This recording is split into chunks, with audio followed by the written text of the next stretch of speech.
Good morning students, welcome back to the IP classes. Last class में हमने series को discuss किया था और मैंने आपको बताया था कि सीरीज़ का यूज़ करके हम वन डायमेंशन डेटा को स्टोर कर सकते हैं। आज की इस क्लास में हम सीरीज़ को ही कंटिन्यू करने वाले हैं, लेकिन आज हम जो सीरीज़ बनाने वाले हैं वो बनाएंगे with the use of a mathematical expression. तो वो कैसे होता है, हम यहाँ पर सबसे पहले सीरीज़ को इंपोर्ट करते हैं with the help of the pandas module. Series import होने के बाद हम सीरीज़ फंक्शन कॉल करते हैं और जैसा कि मैंने लास्ट टाइम आपको बताया था कि सीरीज़ फंक्शन में दो तरह के आर्ग्यूमेंट पास होते हैं। First argument is of the data and second is of the index value. लेकिन ऐसा कोई कंपलसरी नहीं है कि फर्स्ट आर्ग्यूमेंट हमेशा डेटा हो और सेकंड हमेशा इंडेक्स हो। अगर आप डेटा और इंडेक्स इन दो कीवर्ड का यूज़ करते हैं तो उस कंडीशन में आप पहले इंडेक्स भी डिफाइन कर सकते हैं और उसके बाद डेटा भी डिफाइन कर सकते हैं।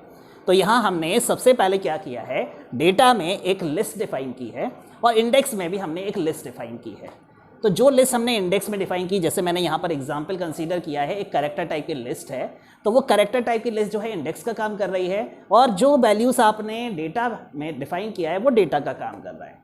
लेकिन हम यहाँ पर किसी मैथमेटिकल एक्सप्रेशन का यूज़ करके भी लिस्ट को और सीरीज़ को डिफाइन कर सकते हैं। तो अब मैं यहाँ यूज़ कर रहा हूँ रेंज फंक्शन का और रेंज फंक्शन को मैं डेटा वाले पार्ट में पास कर रहा हूँ।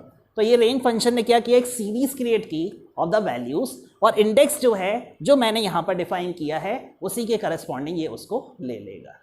इसके बाद नेक्स्ट क्लास में हम डिस्कस करेंगे कि कैसे हम डिक्शनरी का यूज़ करके और स्ट्रिंग डेटा टाइप का यूज़ करके कैसे हम सीरीज़ क्रिएट करेंगे। इसके अलावा दो फंक्शन होते हैं, पहला फंक्शन होता है LOC फंक्शन और दूसरा होता है ILOC। इन दोनों फंक्शन का यूज़ करके हम कैसे एक पर्टिकुलर एलिमेंट या लिस्ट ऑफ एलिमेंट्स को कैसे एक्सेस करेंगे from the series data type. Thank you.